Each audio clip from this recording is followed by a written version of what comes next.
আল্লাহর বান্দা ৬০ বছর ৭০ বছর পার হয়ে গেছে, নামাজের কথা শুনলে তার কাছে ভালো লাগে না, মসজিদের আজান ভালো লাগে না।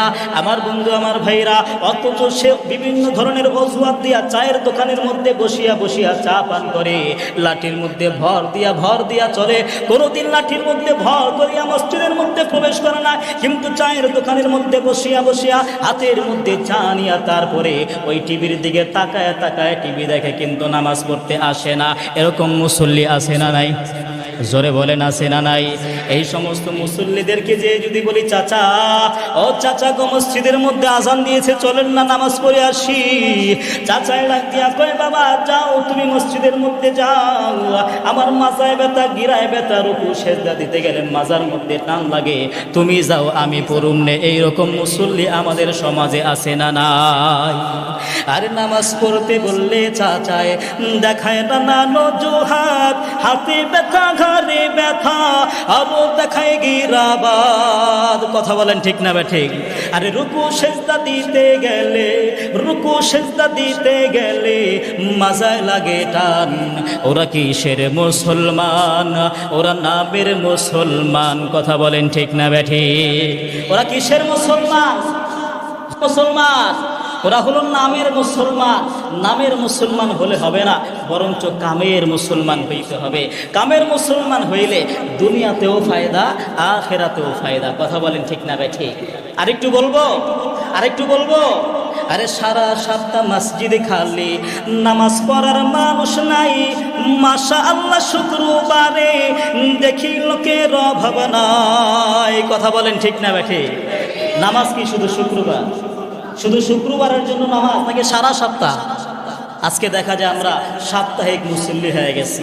আবার কিছু কিছু মুসল্লি আছে শুধু 2 ঈদে নামাজ পড়ে, জুমার নামাজও পড়ে না। আছে না নাই? আরে সারা সপ্তাহ মসজিদ খালি, নামাজ পড়ার মানুষ নাই।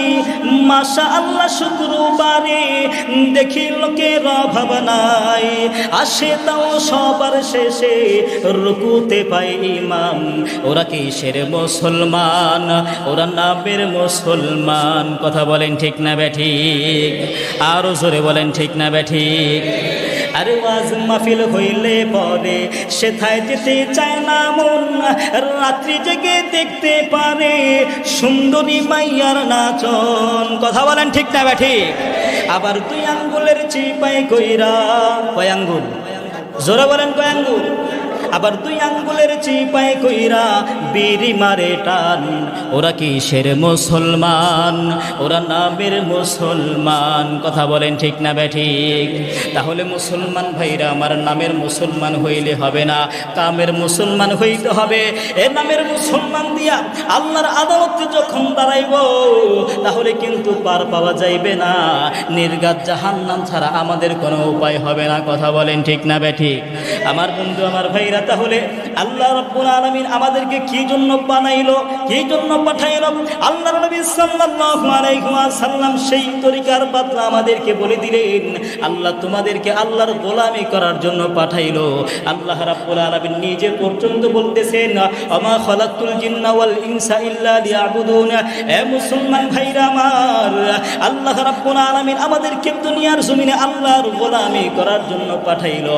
আজকে আল্লাহর গোলামি করতে ভালো লাগে না, নামাজ পড়তে ভালো লাগে না, অথচ দুনিয়ার সব কাজ আমরা করতে পারি, সব কাজে ভালো লাগে, কিন্তু নামাজের কথা বললে আর ভালো লাগে না, আল্লাহর পথে চলতে বললে আর ভালো লাগে না, তখন আর মা বাবার কথা ভালো লাগে না, মসজিদের ইমাম সাহেবের কথা আর তখন ভালো লাগে না, তখন আর মুরব্বীদের কথা ভালো লাগে না। এই জন্য মুসলমান ভাইরা, আর তারা কইরা কতদিন জীবন পান করবি? আজ হায়াতের জিন্দেগি শেষ হয়ে যায়, কবরের মধ্যে যাওয়ার পর যদি ফেরেশতারা তোমাকে জিজ্ঞাসা করে, কি জবাব দিবা? এজন্য মুসলমান ভাইরা আমার, ওই কবরের মধ্যে যাওয়ার আগে কবরের সামানা উপার্জন করতে হইবে। আল্লাহর নবী সাল্লাল্লাহু আলাইহি ওয়াসাল্লাম ইরশাদ করে জানায় দেয়।